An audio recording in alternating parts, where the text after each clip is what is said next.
Plus qu'un rendez-vous, c'est devenu une tradition sur les antennes de For You Media Africa. Tous les soirs, lorsque ce générique, bien sûr, se met à se dérouler, bien sûr, vous savez que vous êtes, bien sûr, sur For You Media Africa dans le cadre de votre émission, Le Point sur l'actualité. Comme à notre habitude, c'est toujours avec un immense plaisir qu'on vous retrouve.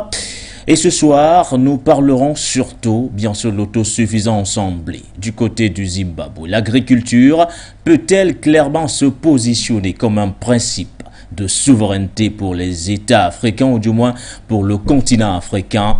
Nous irons du côté du Zimbabwe à l'heure où les pays du continent africain souffrent notamment du coût élevé des céréales importées de Russie et d'Ukraine. Le Zimbabwe, de son côté, a enregistré une récolte de 375 000 tonnes de blé en 2022 et n'a plus besoin d'en importer pour le moment. Ces chiffres, pour le moment, bien sûr, faut le dire, ces chiffres, donc, le pays les doit notamment à sa politique agricole. Le gouvernement multiplie les investissements pour soutenir l'une des cultures les plus importantes du pays, le blé, comptant pour environ 5% de son produit intérieur brut agricole. Que vous inspire cette performance réalisée donc par ce pays? L'agriculture peut-elle réellement se positionner comme un principe de la souveraineté en Afrique? Élément de réponse à suivre dans le cadre de cette émission du Point sur l'actualité. En deuxième partie, nous parlerons du Mali. Nous reparlerons ce soir de l'affaire des 49 mercenaires libérés il y a une semaine grâce à notamment à une grâce présidentielle du colonel Assimi Goïta, le président de la transition, chef de l'État. Une semaine après, où en est-on? Peut-on craindre aujourd'hui une résurgence du terrorisme, d'ailleurs, du côté du Mali, au moment où, bien sûr, le pays a été notamment frappé en ce début d'année 2023, en parlant entre autres des attaques de Kassela ou encore de Ségou Mopti? Nous reviendrons largement, bien sûr, autour de cette actualité. Bamako doit-il aujourd'hui craindre une sorte de résurgence de la part, bien sûr, des groupes terroristes ou du moins djihadistes, juste après la libération de ces 49 mercenaires? Voilà donc en gros les deux thématiques qui nous préoccupent particulièrement ce soir. Pour en parler, ils seront trois, bien sûr, invités dans le cadre de cette émission du Point sur l'actualité. Et le panel, justement, je vous le présente juste après cette transition.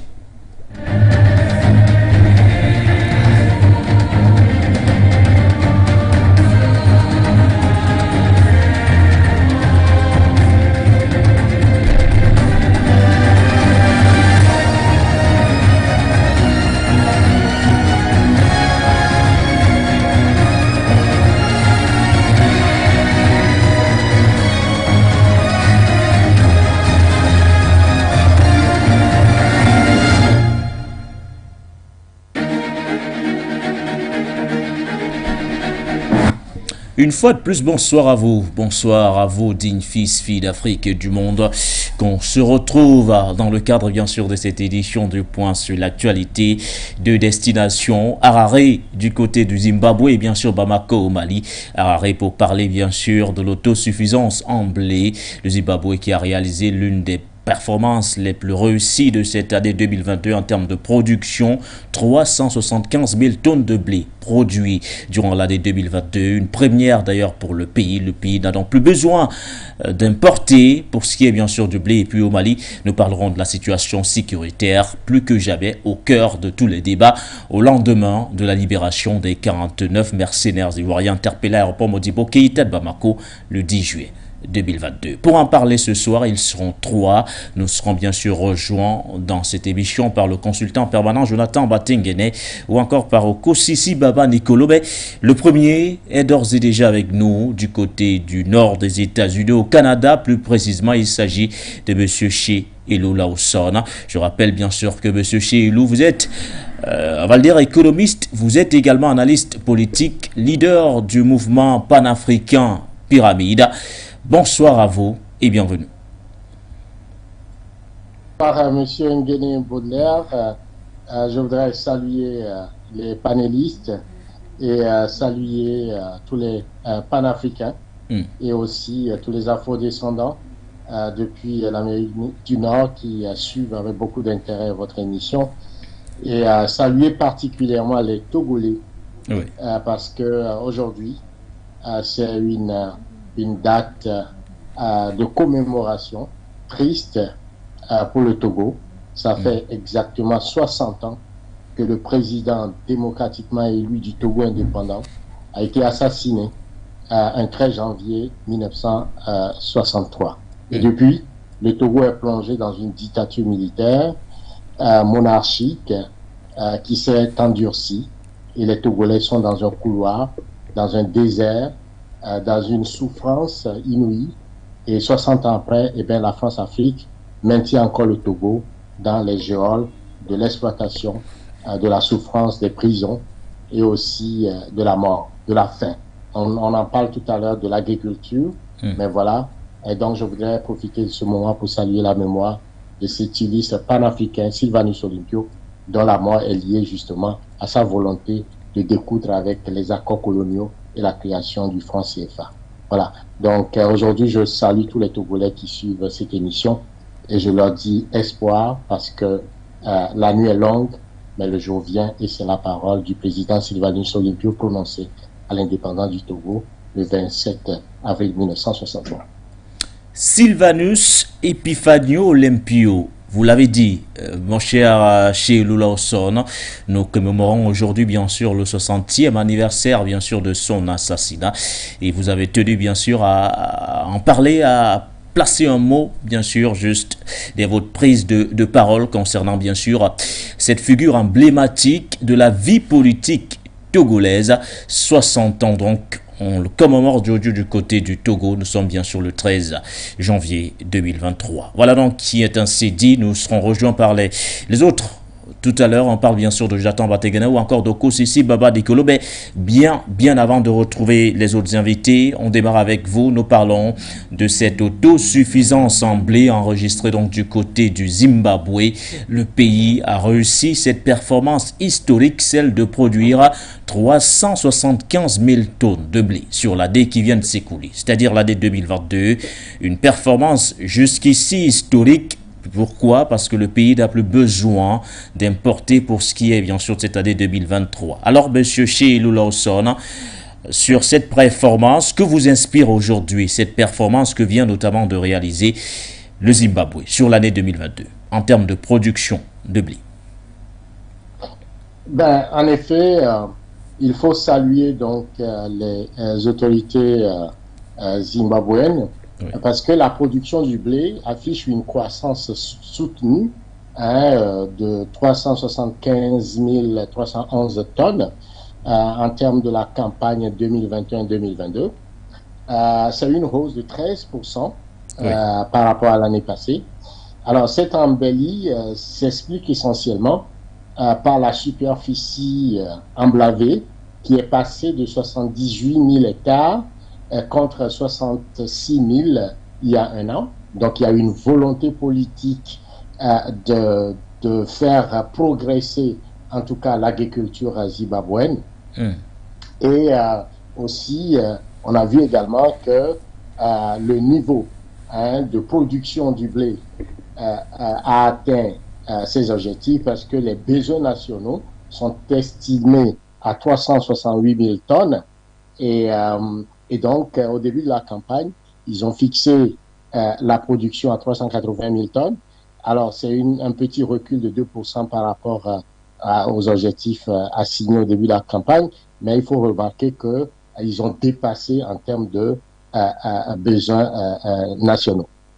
Alors, le Zimbabwe devient aujourd'hui le premier pays africain à réaliser ce qu'on appelle l'autosuffisance en termes de blé. Et c'est quelque chose de très positif à leur actif. Alors, c'est quand même un panorama assez élogieux, mais il faut quand même mettre un peu de bémol. Le petit bémol qu'on pourrait mettre, c'est que l'agriculture zimbabwéenne est toujours dépendante de la mauvaise pluviométrie et des phénomènes climatiques, et aussi l'objectif fixé cette année, en tout cas pour la campagne, était donc de 380 000, et donc il y a 2% qui n'ont pas pu rattraper. Mais quand on le prend dans la globalité, dans l'agriculture zimbabwéenne, il faut noter que le blé compte seulement que pour 5%. 5% dans le produit intérieur brut agricole. Vous voyez? Et donc, bien sûr, c'est une réussite du point de vue du blé, parce que la récolte de cette année a été donc de 375 000 tonnes. Mais dans la globalité, ce blé représente donc que 5% du produit intérieur brut agricole. Mais c'est quand même un exemple pour l'Afrique, parce qu'aujourd'hui, l'Afrique est dépendante, n'est-ce pas, les pays africains sont dépendants de l'importation du céréal, et à cause donc de la guerre en Ukraine, on a même annoncé la faim sur le continent africain. Et on a vu la posture assez ridicule et minable du président Macky Sall, qui donc est allé supplier le président de la Fédération de Russie pour même quémander, comme quelqu'un qui demande l'aumône, pour qu'on l'aide, pour que l'Afrique ne meure pas de faim. Alors que la solution, en réalité, est endogène.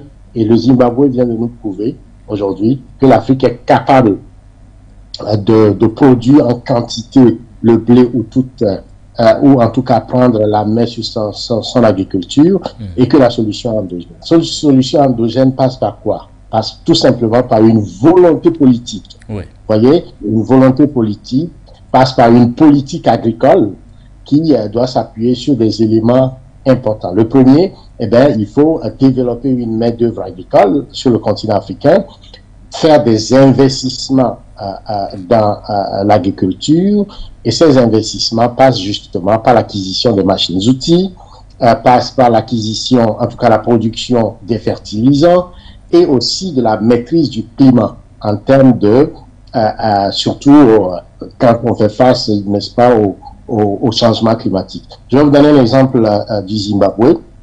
En termes de maîtrise du climat, le gouvernement zimbabwéen a investi, a créé un fonds de développement de l'irrigation, parce que vous savez que l'agriculture est dépendante de la pluviométrie, et donc un fonds de développement pour l'irrigation des petits exploitants agricoles, et pour une valeur de 20 millions de dollars US. Voilà ce qu'on appelle une volonté politique, vous voyez. Et donc, cette politique, cette volonté politique qui passe justement par les investissements agricoles, mais aussi le développement de ce qu'on appelle l'industrie agroalimentaire. Parce que l'industrie agroalimentaire permet la transformation, le stockage, et aussi un marché agricole interne et externe. Donc, l'économie agricole est quelque chose qui est très très important, et que les Africains, en tout cas les pays africains, doivent regarder de très près, parce que nous avons la capacité en termes de terres agricoles, nous avons la capacité en termes d'eau, nous avons la capacité aussi en termes d'ingénierie, et donc l'économie agricole, c'est quelque chose à laquelle nous devons y penser. Je voudrais quand même signaler qu'au début des années d'indépendance, il y a un auteur très important qui a écrit un bouquin, René Dumont, L'Afrique est mal partie, parce que les Africains ont délaissé l'agriculture. La terre ne trompe jamais, c'est un proverbe africain. On délaissé l'agriculture, 60 ans plus tard, on se retrouve toujours face à la question de la faim. Quelques chiffres, il y a 250 millions de personnes en Afrique qui souffrent de la faim. Vous imaginez 250 millions de personnes qui souffrent de la faim et de la malnutrition. Et parmi ces 250 millions, il y a 22 millions qui sont en République démocratique du Congo, au Soudan du Sud. Au Nigeria, nous avons 4,3 millions de personnes qui sont confrontées à ce qu'on appelle l'insécurité alimentaire, et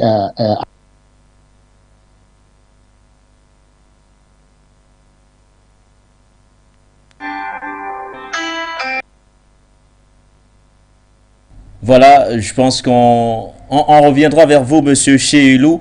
Le temps pour nous également d'introduire le deuxième invité de ce soir, de cette émission d'ailleurs du Point sur l'actualité. Jonathan Batengene nous a rejoint. Bonsoir à vous, Monsieur Jonathan Batengene, et bienvenue. Bonsoir mon frère Nguéné, bonsoir à tous les panafricanistes de par l'Afrique et de par le monde. Bonsoir à tous les inconditionnels du programme, tous les techniciens. C'est un plaisir d'être là. Un plaisir également. Et également, demandons toujours la libération d'Edith Buchiri-Ballet des mains du dictateur despote sanguinaire d'Abidjan. Hier, une forfaiture de plus est produite. On lui a refusé la liberté conditionnelle alors qu'elle avait une caution, ce qui normalement dans les procédures d'habeas corpus semble acquis. En Côte d'Ivoire a été de manière tout à fait sauvage violé par les juges qui voulaient confirmer la forfaiture de M. Ouattara. Nous demandons sa libération, elle est innocente et toute cette torture qui lui est infligée est faite de manière injuste. Tous les Africains sont avec toi, Edith. Courage, courage. Bientôt tu seras libre comme ton peuple, ton pays, la Côte d'Ivoire, l'Afrique. Voilà donc qui est dit le coup de gueule de Jonathan Batenguene chaque soir sur les antennes de For You Media Africa. Alors, M. Batenguene, nous parlons de cette autosuffisance en blé enregistrée, notamment pour ce qui est bien sûr de cette année 2022. On parle environ de 375 000 tonnes de blé produits du côté du Zimbabwe, ce qui contraint le pays à ne plus importer pour ce qui est bien sûr de cette année 2023, mais surtout de jouir d'une certaine autosuffisance. Que vous inspire aujourd'hui cette performance que vient de réaliser Harare, une performance quand même historique? Il faut d'abord saluer un homme, un grand leader qui est parti, c'est le président Robert Mugabe. Dans les années 2002, le président Robert Mugabe prend contre l'avis de l'Occident néolibéral une décision courageuse. La réforme agraire. Et il faut reconnaître, il faut le savoir, c'est bien de préciser cela, les indépendances des pays comme le Mozambique, des pays comme la Zambie, le Zimbabwe et également l'Afrique du Sud ont quelque chose de particulier. C'est qu'il y avait une population caucasienne, d'origine européenne, notamment d'une part les Portugais, d'autre part les Anglais, les Français, les Hollandais, notamment entre le Zimbabwe et l'Afrique du Sud. Il y avait donc dans la lutte de libération une revendication qui était le cœur même au-delà des politiques ségrégationnistes et d'apartheid. Cette revendication, c'était la récupération des terres des peuples autochtones africains, des peuples nègres, qui avaient été volés pendant la période de colonisation par les diasporas européennes. Ce contentieux qui unit ces pays a été en partie réglé, ou du moins bien réglé, dans les colonies portugaises, l'Angola, le Mozambique, et très mal géré en Afrique du Sud et au Zimbabwe, jusqu'à cette décision historique de Robert Mugabe. Il faut dire qu'avec cette décision, Robert Mugabe mérite d'entrer au panthéon des grands dirigeants. Nous n'allons pas faire de polémique sur Nelson Mandela, mais nous allons préciser que contrairement à Nelson Mandela, il n'a pas eu peur de prendre ses responsabilités historiques. Et Robert Mugabe, avec cette décision de la réforme agraire, a redonné les terres aux populations africaines. Pendant plus de 20 ans, il a subi l'ostracisme, l'attrition de l'Angleterre et ses alliés, notamment la royauté qui a volé les bijoux, a volé les diamants en Afrique du Sud et au Zimbabwe. Ils ont fait de Mugabe le dictateur par excellence. C'était l'image qu'on présentait de lui dans le monde. Ils ont créé de manière artificielle une inflation galopante dans ce pays. On se souvient dans les années 2005, 2006 jusqu'à 2010 de cette situation ironique où les Zimbabwéens allaient au marché avec 1 milliard de dollars zimbabwéens. C'était incompréhensible que des milliardaires se retrouvent au marché. C'était peut-être même devenu le premier pays africain en termes de milliardaires. Sauf que ces milliards ne valaient pas grand-chose. Le Zimbabwe a donc subi cette période. On a vu les grandes revendications pendant cette période. Population qui manifestait contre la faim en 2008. On a vu le phénomène se reproduire entre 2010. Ça ne s'est jamais véritablement calmé jusqu'à 2017. Le président Mugabe a assumé son acte. Il a tenu bon. Et les résultats sont là.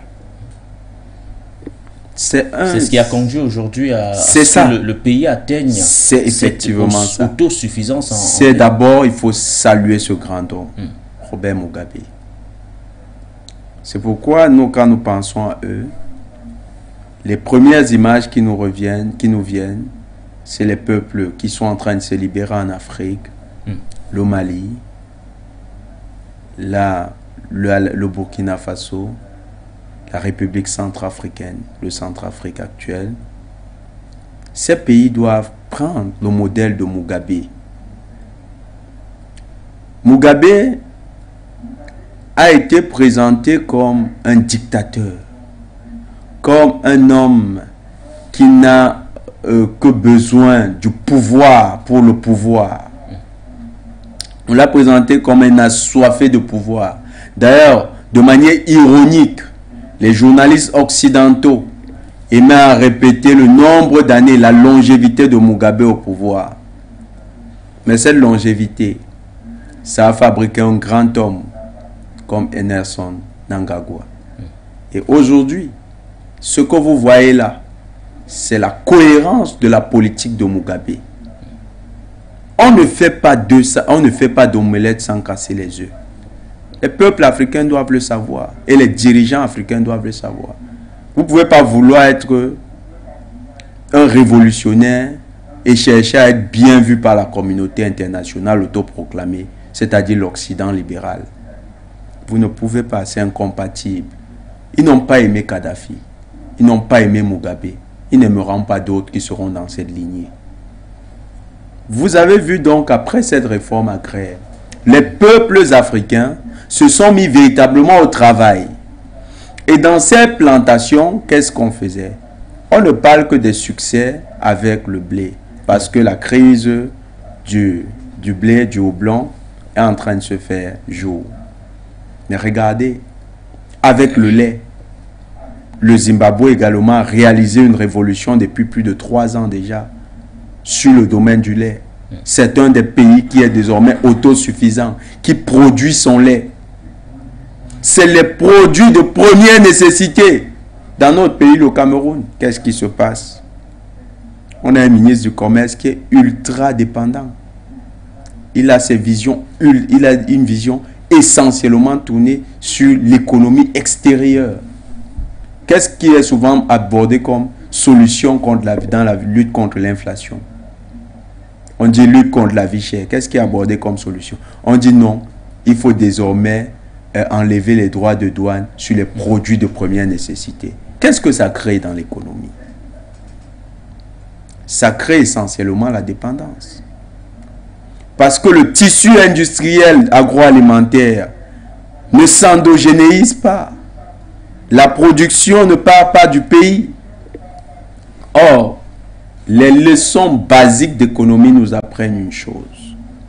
Je vais prendre 2 auteurs. Allez-y, monsieur Batengene. Le premier, c'est Adam Smith. Adam Smith, dans son ouvrage sur l'origine de la richesse des nations, les causes de la richesse des nations, il revient sur le travail productif. Et en matière de travail productif, il commence par montrer que les bases de l'économie, c'est l'agriculture. c'est le théoricien par excellence de l'économie libérale, avec ses versants néolibéraux et les nouveaux pans d'exploration qui sont développés, le keynésianisme avec la théorie de la régulation et l'économie institutionnelle, puis le friedmanisme avec les questions monétaires. Si vous rentrez chez Karl Marx, le père de la doxa marxienne, reprise par les communistes et par le bloc socialiste, parce que le socialisme est traversé par plusieurs courants. Il y a le courant dit socialiste des modérés, il y a le courant communiste et il y a le courant anarchiste. Et chaque grand courant du socialisme a encore des subdivisions en interne. C'est pourquoi parmi les socialistes, vous allez voir comme en Allemagne, ceux qui vous disent qu'ils pratiquent la social-démocratie. Alors, pour rentrer à Karl Marx nous dit que la base de l'économie, l'élément sur lequel le capital va devenir productif, c'est d'abord l'économie agricole. Mais Karl Marx dit aussi une chose. Il dit que pour libérer les sociétés de l'emprise du capital, il faut renforcer ces bases agricoles. Parce que lorsque la paysannerie sort du modèle d'exploitation dans lequel l'a intégré le capital, cette paysannerie libère son énergie et rentre dans une citoyenneté collective. En d'autres termes, dans les deux modèles, que ce soit socialiste ou libéral, l'agriculture est la base de toute économie. Mais regardons un peu certains pays africains. Le Cameroun. C'est l'exemple du Zimbabwe qui nous parle. Le Cameroun. Économie essentiellement ou bien majoritairement tertiaire. La Côte d'Ivoire, tertiaire. Vous prenez presque tous les pays d'Afrique francophone, c'est le tertiaire qui est dominant. Le tertiaire, c'est les services. Quand vous rentrez dans la part d'économie agricole, c'est-à-dire le secteur primaire, vous ne trouvez pas un secteur agro-industriel important. Le secteur agro-industriel est détenu par des capitaux étrangers, par le grand capital. Mais comment expliquer tout ça, M. Batengene? Et quand on prend le blé, par exemple, au Zimbabwe, vous avez dit que c'est un exemple qui doit nous parler. Il y a une politique qui a été mise en place, notamment de ce côté, pour permettre à ce qu'on arrive à ce résultat. C'est-à-dire, on a distribué les engrais aux agriculteurs. On a également mis en place une politique d'achat des récoltes. Ça a motivé les agriculteurs. Ça les a poussés à se donner à fond. Aujourd'hui, pourquoi on a l'impression que dans certains pays du continent, on a véritablement du mal à implémenter ou du moins à mettre sur pied de bonnes stratégies agricoles qui permettraient aujourd'hui, du moins au continent, d'être indépendant dans certains domaines. Le Zimbabwe, d'abord, n'a pas peur d'affirmer sa souveraineté. Je vous ai parlé du courage du grand homme, du grand dirigeant africain, comme Mugabe. Monsieur Mugabe a fait preuve d'un courage à l'heure actuelle sans égal. Monsieur Mugabe a accepté les injures, l'humiliation, la moquerie internationale, et même celle de beaucoup d'Africains. Nous étions encore plus jeunes, on voyait des Africains qui se disent très évolués, tenir en ironie ce qui se passait au Zimbabwe. En disant les Zimbabwéens vont marcher avec des sacs d'argent. Mais ce Zimbabwe-là, donnons-leur encore 5 ans. Monsieur Gbategede, je vous permets de développer beaucoup plus en profondeur. Vous entendrez que les Zimbabwéens sont en train d'aider d'autres pays africains qui demandent à combler leur déficit, leurs besoins en blé. Parce que les Zimbabwéens ont accepté le sacrifice nécessaire. Oui. Aujourd'hui, c'est à saluer. Le président, c'est l'œuvre du président Mugabe qui est en train de prendre corps. Oui. Et c'est pourquoi nous demandons encore aux dirigeants africains qui hésitent ou qui ont peur de l'ostracisme international de prendre leur courage. On ne construit pas un pays en faisant plaisir aux étrangers. On construit un pays en activant les leviers de la croissance, mais en comblant aussi les besoins internes d'abord. Oui. Parce que c'est les besoins internes qui sont prioritaires. Le Zimbabwe s'était rendu compte que le marché du blé était un des marchés les plus importants dans le domaine agricole. Il faut noter, je le dis, le Zimbabwe n'a pas que ça qu'il produit. Et le Zimbabwe est en train, si vous regardez les statistiques, je vais les donner tout à l'heure, quand vous regardez les statistiques dans plusieurs domaines, le Zimbabwe est en train de sortir de la pente. Voilà, nous reviendrons sur ces statistiques, M. Jonathan Batengene, avant de retrouver chez Lawson, prénom Galosili, qui est calé du côté du Standard. Bonsoir à vous, monsieur, et bienvenue.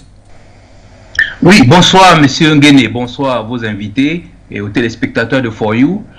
D'abord, un clin d'œil à M. Lawson du Togo. Je l'avais déjà signalé ici une fois que le Togo et le Cameroun sont dans la même nasse. Il vient de nous faire une description de Sylvanus Olympio qui est vraiment une caricature, je ne sais pas, qui est une photocopie de ce qui est arrivé à Omniobé. Et le Cameroun et le Togo se retrouvent exactement dans les mêmes difficultés.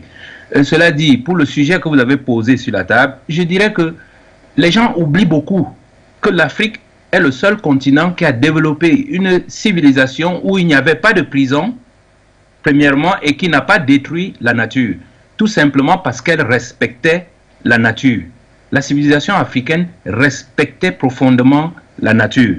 Pourquoi je le dis? Parce que les conséquences sont assez spectaculaires. On a vu des Africains qu'on a transportés d'ici en Afrique à 25-35 degrés et les amener dans la neige. Ils ont survécu en Europe, en Amérique, et ils ont développé ces pays-là grâce à la bonne nourriture qu'ils mangeaient. Et cette bonne nourriture-là, M. Nguene, cette bonne nourriture respectait les principes de la marade. C'est-à-dire, l'alimentation, ce n'est pas seulement les engrais et tout, etc. Non. Si vous regardez notre planète, elle a une variété de climats. Et chaque, comment dire, quand on regarde la nature, la prolifération de certains aliments sur certaines parties de notre planète, ce n'est pas un phénomène de hasard. Donc tout ce qui est fait contre nature n'est pas une bonne chose. Pourquoi je l'aborde de cette façon-là? Parce que ce qui se passe au Zimbabwe, beaucoup de gens crient « Oura, oura, oura ». Moi particulièrement, sauf si le blé était déjà, comment dire, une plante originaire du Zimbabwe, si ce n'est pas le cas, je dis c'est une fausse route. C'est un peu comme ce qui se passe ici avec nos jeunes filles. Elles sont là avec de magnifiques cheveux noirs. Après, on vient leur dire que non, tout ça, c'est pas important. C'est des trucs des Brésiliens, des Indiens. On tisse la tête des gens avec des fourrures. Mais c'est exactement ce qui se passe avec cette production de blé. Est-ce que le blé est une alimentation africaine? Je crois que le blé, c'est une plante du Nord et peut-être de l'extrême sud de l'Afrique. Parce que c'est une plante qui a souvent besoin d'un repos, du froid. Je ne sais pas comment... J'avais essayé de lire un document là-dessus. Bon, je n'étais pas préparé pour cela. Mais c'est juste pour vous dire, tout ce qu'on fait de façon contre nature n'est pas bien. Si on se dit, oui, nous voulons faire du ski comme les Européens, après on fabrique des machines pour créer des pistes de ski en produisant de la glace et tout. Vous voyez très bien que c'est contre nature. Ça ne va pas marcher. Ça va marcher les premiers jours parce que l'État aura donné les engrais et tout. Mais si demain l'État ne donne pas les engrais, tout ça s'arrête instantanément. Alors que nous pouvons développer les céréales de nos pays. Ici au Cameroun, nous avons du mil, du sorgho, on a plein de types de céréales qu'on peut même exporter comme valeur culturelle. Les Européens nous exportent leur blé. Mais est-ce que nous, on peut exporter le blé que nous cultivons aux Européens? On ne leur apporte rien. Mais si nous faisons du sorgho, on développe tous les mets du sorgho, on peut aussi permettre aux Européens de découvrir nos mets, de découvrir nos produits. Donc vraiment, je souhaitais aborder ce point-là en disant aux gens, attention, ne nous lançons pas dans des cultures contre nature et qui sont contre nos cultures. Et parce que en faisant ça, nous sommes des suiveurs, nous n'offrons rien à personne. Si aujourd'hui un Africain fabrique une Ferrari, j'ai dit ça ne sert à rien. Ils savent déjà faire les Ferrari. Mais si nous fabriquons une voiture qui a un principe différent de la Ferrari, ils auront envie de découvrir cela. Donc c'est en ça que je dis, attention à la contre-nature. Si le blé est un produit naturel au Zimbabwe, tant mieux. Si ce n'est pas le cas, je vais leur demander d'arrêter cette abomination très rapidement et de revenir à des cultures de nos produits naturels qui ont fabriqué l'homme le plus résistant de cette planète. C'était parce que les Africains respectaient la nature. Merci de m'avoir écouté. Bonne soirée à vous. Voilà donc la position mesurée de Ngalo Sele quant bien sûr à cette performance réalisée par le Zimbabwe sur l'année 2022. Okosisi Baba Dikolo nous a rejoint. Bonsoir à vous monsieur et bienvenue. Alors bonsoir camarades Guimé, bonsoir à For You Media, bonsoir naturellement au grand analyse politique Jonathan Batigene. Je tiens à saluer le frère Alphonse Lawson et bonne heureuse année à notre média de combat, et merci pour l'invitation. Alors, monsieur Baba Dikolo, vous nous prenez au moment où nous évoquons bien sûr l'autosuffisance en blé enregistrée du côté du Zimbabwe sur l'année 2022. On s'interroge, on voudrait savoir si l'agriculture aujourd'hui peut véritablement se positionner comme un vecteur ou du moins comme un principe de la souveraineté du continent africain. Mais bien avant de répondre à cette interrogation, quand on vous dit que le Zimbabwe atteint une sorte d'autosuffisance en blé, ça inspire quoi en vous? Ben, écoutez, déjà le blé,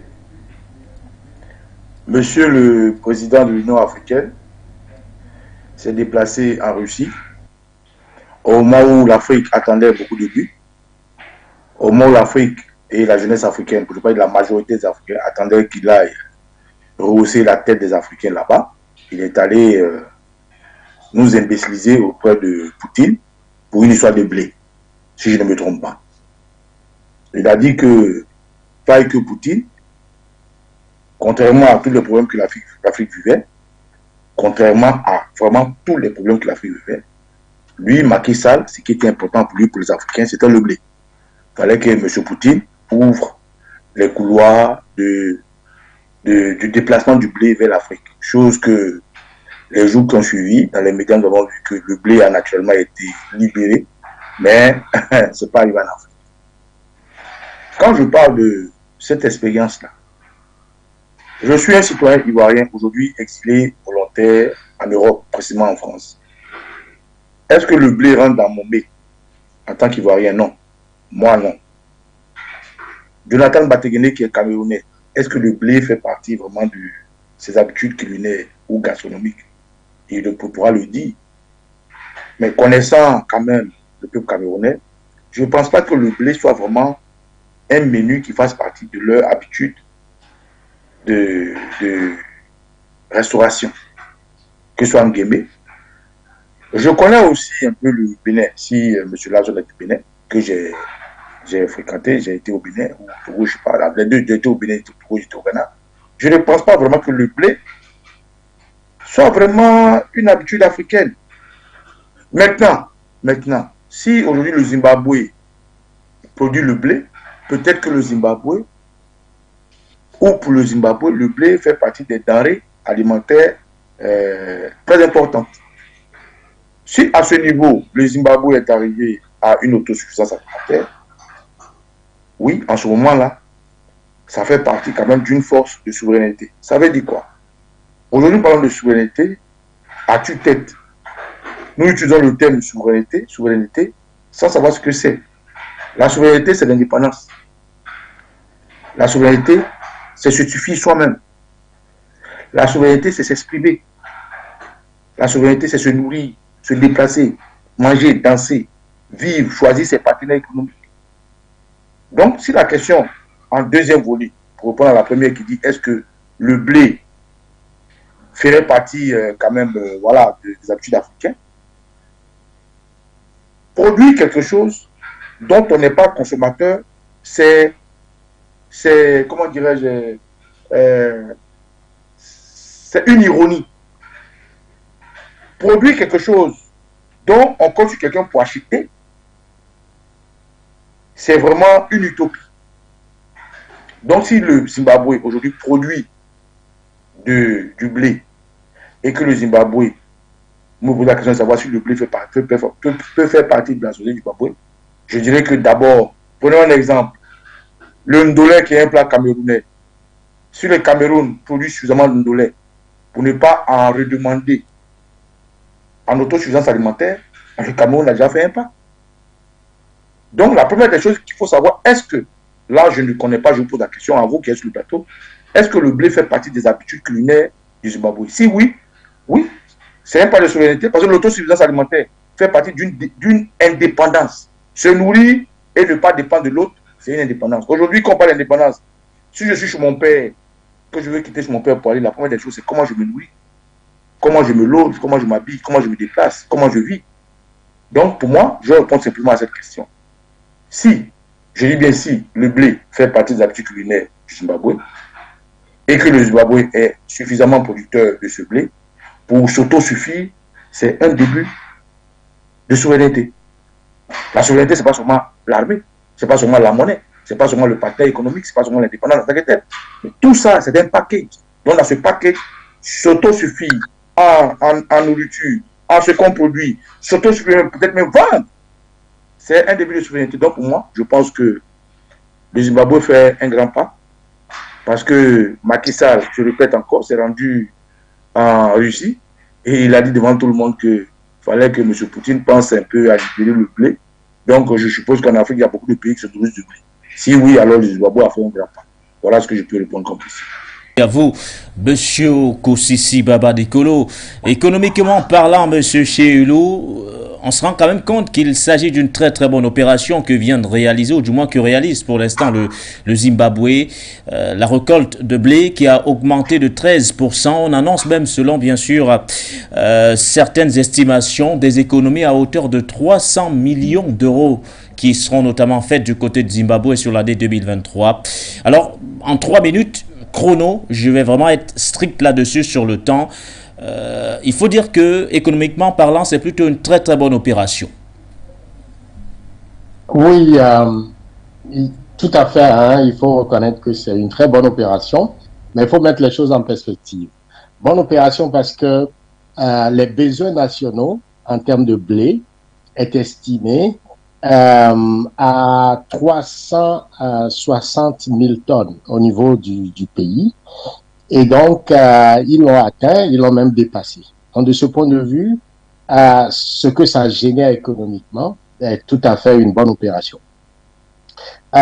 Ceci dit, il faut, comme je l'ai dit, il faut mettre les choses en perspective. Mettre les choses en perspective, c'est un peu revenir aussi sur l'historicité du blé. Vous voyez, c'est intéressant de voir un peu l'historicité du blé et voir que le blé a été introduit au Zimbabwe dans les années 1960. Donc, c'est un legs colonial. Voyez-vous? Et ce legs colonial, il y a une certaine colonialité qui se retrouve même dans nos plats, dans nos façons de manger, dans nos façons de s'habiller, de penser, de réagir réellement. Donc, nous avons ce legs-là et comme vous le savez, c'est la Rhodésie du Nord, la Rhodésie, pardon, qui a été occupée par les Blancs et il a fallu une guerre de 15 ans à la tête de laquelle se trouvait le grand Robert Mugabe et qui a permis en 1980 donc d'avoir l'indépendance du Zimbabwe. Mais les terres agricoles sont restées dans les mains essentiellement de ces Blancs, voyez-vous. Et donc en 1996, pardon, il y a 4500 fermiers qui possédaient 30% des terres agricoles en Zimbabwe. Et cela a monté en 1980, c'était 47%. Vous voyez? Et donc, je dirais la structure de l'économie agricole aujourd'hui au Zimbabwe est un legs colonial. Il a fallu que l'accord que le président Zimbabwe avait trouvé avec ces Blancs-là, de transférer après 20 ans la technique et je dirais le savoir-faire aux Zimbabwéens noirs, ça n'a pas été fait. C'est ce qui a amené justement aux nationalisations des terres.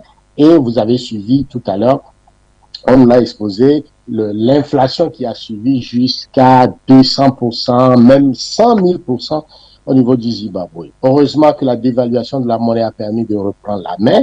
Mais si nous devons rester dans une certaine perspective, il faut comprendre que le blé au Zimbabwe représente que 5% de la production intérieure brute agricole. Donc c'est assez insignifiant en termes de production intérieure brute au niveau agricole. Donc cette performance, bien que bon, c'est un lait colonial du point de vue, n'est-ce pas, de la ressource de la production, mais il faut l'élargir en l'ensemble de la production agricole zimbabwéenne pour atteindre cette performance. Donc je pense que c'est un très bon début, c'est un bon élan qui va se renforcer par une politique agricole, par une main-d'œuvre agricole qualifiée, un investissement important dans les machines-outils, dans les fertilisants, dans l'industrie agroalimentaire et surtout pour le développement de l'économie agricole qui passe essentiellement par un très bon stockage, les capacités de stockage, de transformation, de conservation et aussi de développement du marché interne et externe.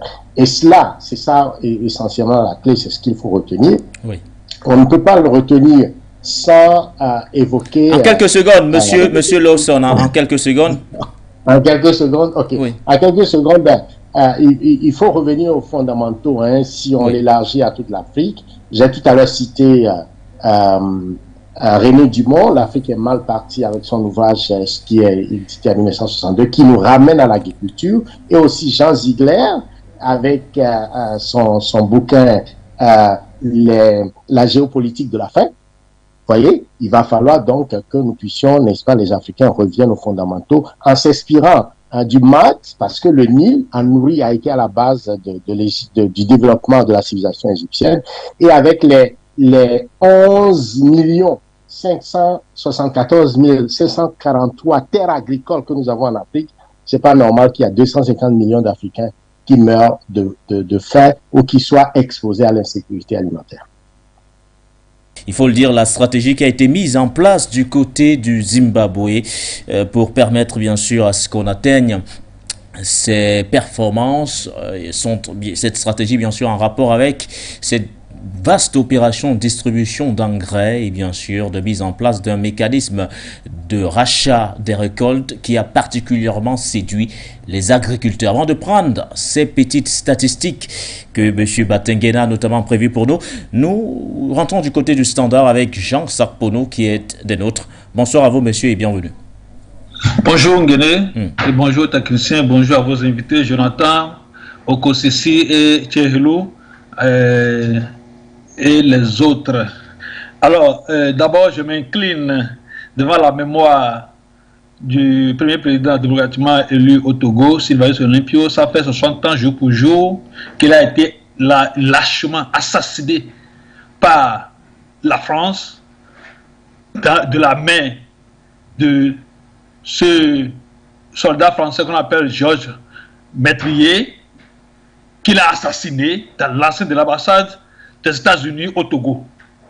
Et depuis lors, la France a installé une dictature, la barbarie au Togo jusqu'à aujourd'hui, comme dans certains pays aussi de la sous-région.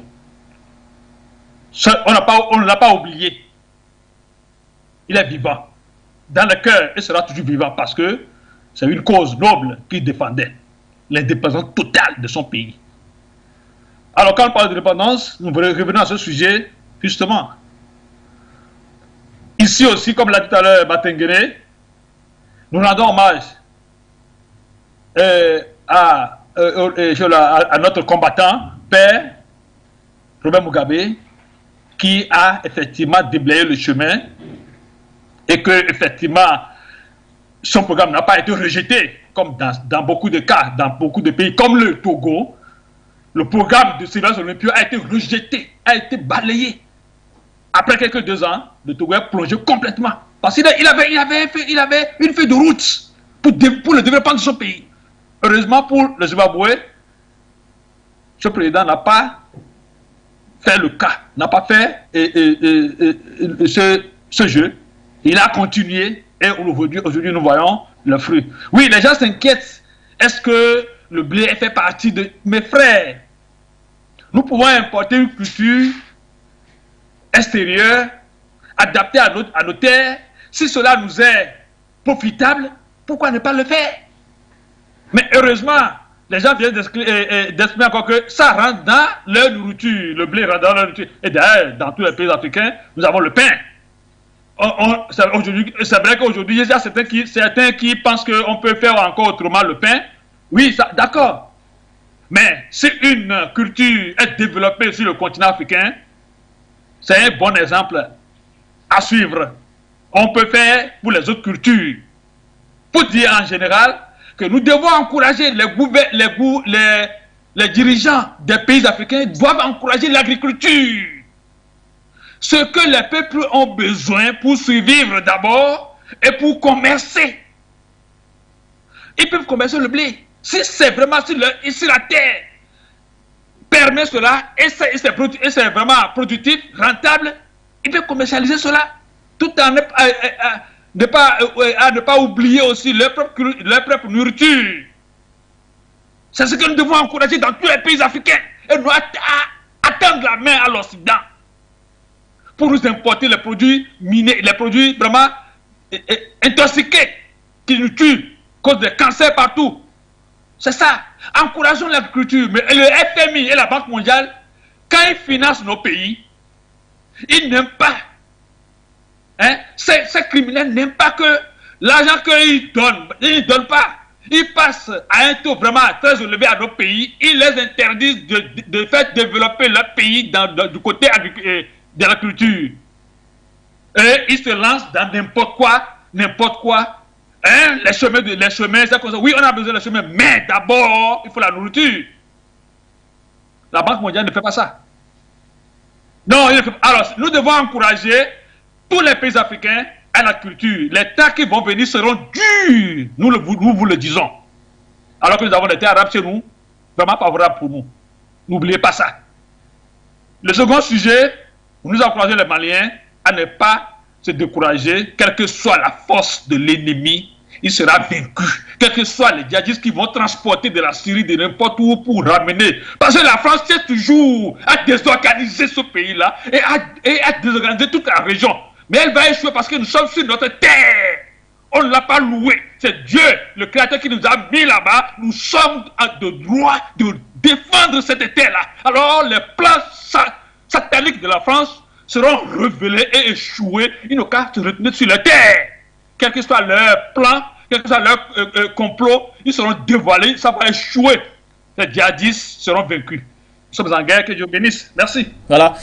Jacques Sarpono, on revient vers vous, M. Bateguede, parce qu'on se dirige vers la fin d'ailleurs de cette émission. Le temps passe tellement vite. Je ne sais pas ce qu'on fait. On retrouve Bateguede ou on reste au standard du côté de la réalisation? Voilà, en prenant M. Bateguede, nous parlons de ce principe de souveraineté en plaçant bien sûr l'agriculture au premier plan. Mais bien avant, vous souhaitiez partager avec nous des statistiques. Tout à fait. Chez Ololaus, on a commencé à les envoyer. La première, c'est le besoin en blé du marché du Zimbabwe. 350 000 tonnes. Ils seront autour de 390 000 tonnes. Ils vont produire beaucoup plus que ceux qui consomment. Donc, ils auront un excédent qu'ils pourront revendre. C'est déjà une source de devises. Pour les Africains qui pensent que le blé n'est pas une culture africaine, c'est vrai. Mais seulement, quel est le besoin en blé aujourd'hui en Afrique? Si on prend rien que l'Afrique de l'Ouest, le besoin en blé de l'Afrique de l'Ouest, c'est 18,5 millions de tonnes par an. Faites un peu le ratio de calcul en matière d'incidence sur les devises des pays africains dans le cas des importations. Qu'est-ce que ça nous coûte? Des milliards de trop. Et qu'est-ce que ça ne fait pas à notre balance commerciale? Donc, si des pays africains prennent leurs responsabilités comme le Zimbabwe dans le domaine du blé, ce sera intéressant parce que la souveraineté alimentaire est un élément important. Un autre élément, le Zimbabwe a interdit l'utilisation des OGM dans son agriculture. Les OGM, c'est les organismes génétiquement modifiés. Ça veut dire des graines, parfois c'est dans les semences. On vous donne des graines qui ne peuvent que produire pour la consommation et ne peuvent pas être plantées. Ça existe également dans le maïs et dans d'autres plantes. Le Zimbabwe a interdit ce genre d'organisme sur son territoire. Ce n'est pas utilisé. Le Zimbabwe a augmenté sa production de lait. Le Zimbabwe importait, dans sa production, le Zimbabwe atteignait 40 millions de litres de lait. Or, le pays en avait besoin pour 150 millions de litres, et 130 millions de litres. Cette année, c'est estimé à 150. Le Zimbabwe aujourd'hui est à 95 millions de litres de lait. Ce qui est en train de se faire. Et dans la politique, quand vous prenez la politique maïs, ils sont aujourd'hui à 2,8 millions de tonnes de maïs. Le Zimbabwe est en train de redevenir le grenier. Mais quels sont les ingrédients de cette réussite? Le premier ingrédient, c'est d'avoir permis aux populations, parce que l'activité agricole, c'est l'activité de plus de 70% des Zimbabwéens, d'avoir permis aux jeunes de s'investir dans des plantations informelles. Contrairement à tout ce qu'on nous a toujours dit, ce n'est pas la formalisation qui est la solution en Afrique forcément. Même l'informalisation peut être une solution. Mais au Cameroun, on encourage l'agriculture, mais on a l'impression que c'est un domaine qui n'est pas très prisé par les jeunes. On ne sait pas pourquoi. Comment expliquer cela? Ce n'est pas que ce n'est pas prisé par les jeunes. Quand vous vous lancez dans l'agriculture, par exemple au Zimbabwe, ils mettent les intrants à votre disposition. C'est-à-dire que vous avez des semences qui ne sont pas génétiquement modifiées, qui peuvent être donc répliquées. Vous avez les engrais qui vous sont apportés. Et c'est peut-être là le talon d'Achille de la stratégie zimbabwéenne, parce que la grande partie des engrais est encore importés. Et ça, c'est l'emprise de la FAO. Si le FAO n'avait pas imposé ou bien ne proposait pas son aide comme étant salvatrice, peut-être que le Zimbabwe se serait mis au travail de la production des bio-engrais. Parce que les pays africains peuvent disposer de leurs propres engrais. On parlait des jeunes. Toutes ces dispositions-là sont prises au Zimbabwe et au Cameroun. C'est différent. Quand vous entreprenez dans le domaine agricole, vous êtes parfois laissé à vous-même. Vous devez vous battre par vos propres moyens. Vous avez quelques mécanismes d'accompagnement dans certains domaines. Ça veut dire qu'il n'y a pas une véritable volonté politique? Il n'y a pas dans certains pays, dans certains domaines comme la banane plantain. Il y a des programmes d'accompagnement. Mais ce n'est pas de nature à vraiment faire sortir le jeune de la précarité dans laquelle il travaille. Le Zimbabwe a mis à disposition la mécanisation dans certaines zones. Mais ce qui a été innovant, c'est d'avoir allié agriculture traditionnelle et agriculture moderne au Zimbabwe. C'est des expériences qui peuvent être repliquées en Afrique. Il faut que les pays africains s'intéressent à l'expérience zimbabwéenne. Le Zimbabwe est sur une pente croissante depuis déjà près de 5 ans. C'est intéressant ce qui se fait au Zimbabwe. Ce Zimbabwe-là va redevenir le grenier de l'Afrique. Mais notez-le, le Zimbabwe n'a pas plus de terres arables que le Cameroun. Ou pas plus que la RDC, qui est le champion d'Afrique des terres arabes, 80 millions d'hectares. le Zimbabwe n'est simplement qu'en train de réussir. Il y a un élément que le président Emmerson Mnangagwa a réussi également, c'est d'avoir permis, parce que après la réforme agraire, certains hauts fonctionnaires s'étaient accaparés des fermes des planteurs européens. Alors ce qu'il a permis, c'est que désormais, ceux qui ne pouvaient pas pratiquer l'agriculture dans ces fermes-là, parmi ces fonctionnaires, qu'ils cèdent ça à ceux qui ont la force. Et ainsi, 300 000 jeunes nouveaux agriculteurs sont rentrés dans le secteur. C'est ça, une politique de solidarité intergénérationnelle. Ça, c'est des ingrédients qui marchent et qui sont devant nous. Les pays africains qui sont en train de réaliser leur évolution doivent prendre aussi le modèle zimbabwéen dans le domaine agricole pour faire leur évolution. Tout à l'heure... Ça sera la dernière prise de parole. Oui, tout à l'heure, un téléspectateur a parlé de la faiblesse dans le PIB. Oui, on est autour de 22%. Mais seulement, l'agriculture, c'est 70% de la matière première de l'industrie du Zimbabwe.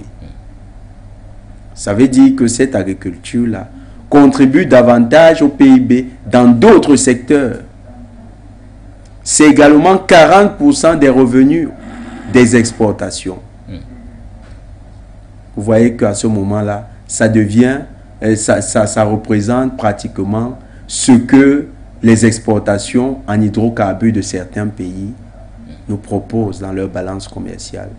Donc, si en valeur absolue dans le PIB, ce n'est pas important, en valeur relative, mais surtout diffuse dans d'autres secteurs, dans ses corrélations avec les autres secteurs, le secteur agricole est prépondérant au Zimbabwe. Prépondérant au Zimbabwe.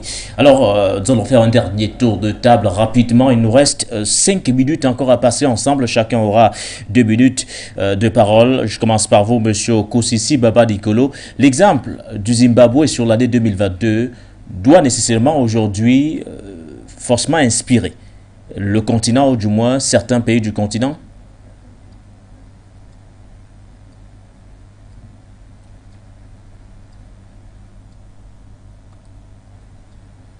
Peut-être avant de revenir vers vous voilà, je pense que c'est bon. C'est bon, merci Sam, désolé. Avant de revenir à cette question, je voulais répondre à l'intervenant qui a appelé, l'autorité qui intervient beaucoup sur votre téléphone, que je respecte. Il a dit qu'il faut qu'aujourd'hui les Africains prennent l'habitude de faire, de produire et de vendre. Je ne suis pas d'accord avec cette politique parce que tout à l'heure, la question que vous me posez rentrait dans le cadre de ce que les Africains devraient aller à l'autosuffisance. Est-ce que le blé faisait partie de la souveraineté africaine? Est-ce que nos habitudes culinaires, la production, l'agriculture ferait partie de nos souverainetés? Voilà la question à laquelle je réponds.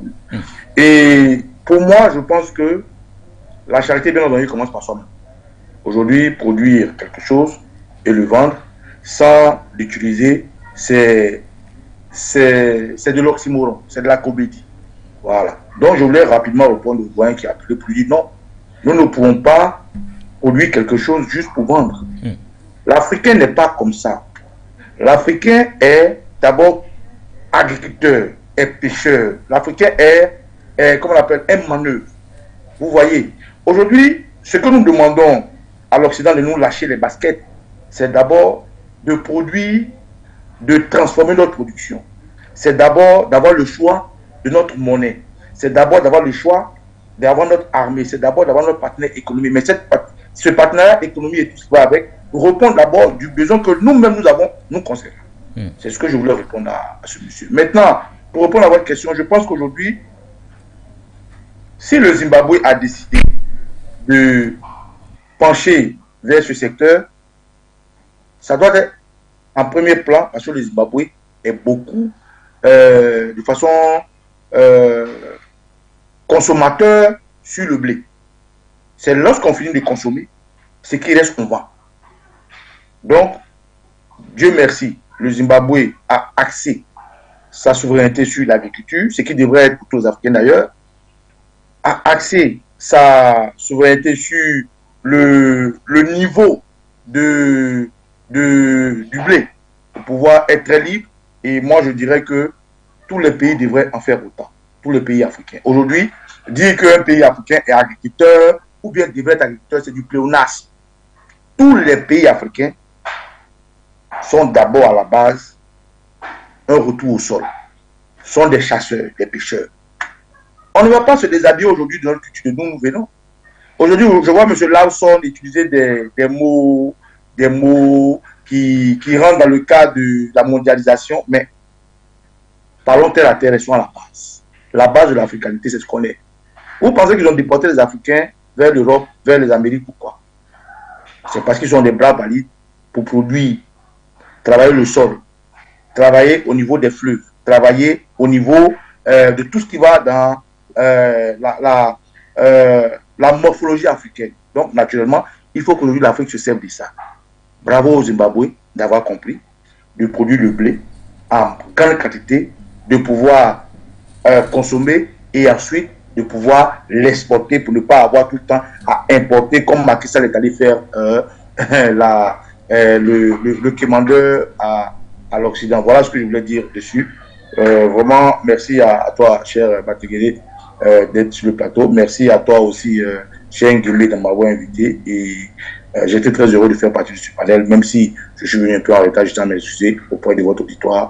Et merci beaucoup. Merci à vous, Kosisi Baba Dikolo. Un dernier mot également chez Elou Lawson, nous le savons, peut-être revenir légèrement sur ce 60e anniversaire de commémoration, bien sûr, de l'assassinat de Sylvanus Epifanio Olympio, qui se célèbre bien sûr ce 13 janvier 2023. Merci beaucoup. Avant de terminer avec la commémoration de l'assassinat du président Sylvanus Olympio, oui. Je voudrais juste dire que à force de sacrifier l'essentiel pour l'urgence, on finit par oublier l'urgence pour l'essentiel. C'est une citation d'Edgar Morin qui nous rappelle que nous devions, en tant qu'Africains, revenir à l'essentiel, à l'agriculture. La terre ne trompe pas. Et donc, la destruction massive géopolitique de la faim, c'est un ouvrage que je recommanderais aux panafricanistes de Jean Ziegler. Ça nous donne la mesure, justement, de l'urgence de revenir donc aux fondamentaux de l'agriculture. J'ai pas très bien compris ce qu'a voulu dire Nicolo quand il dit que les Africains, on les a déportés pour aller travailler, etc. L'Africain, je ne pense pas que c'est que des muscles. L'Africain aussi, c'est l'intelligence, et nous l'avons prouvé avec les civilisations africaines, notamment égyptiennes. Je dirais essentiellement, pour terminer, que l'Afrique est le continent béni. Nous avons une superficie de 30 millions de kilomètres carrés. Sur ces 30 millions, nous disposons de 11 500 terres agricoles. Et les terres arables, c'est plus de 2 500 000. Et donc, voilà, nous avons des forêts de plus de 6 500 kilomètres carrés. Nous avons le climat qu'il faut. Nous avons les 4 saisons. Moi, par exemple, je vis au Canada.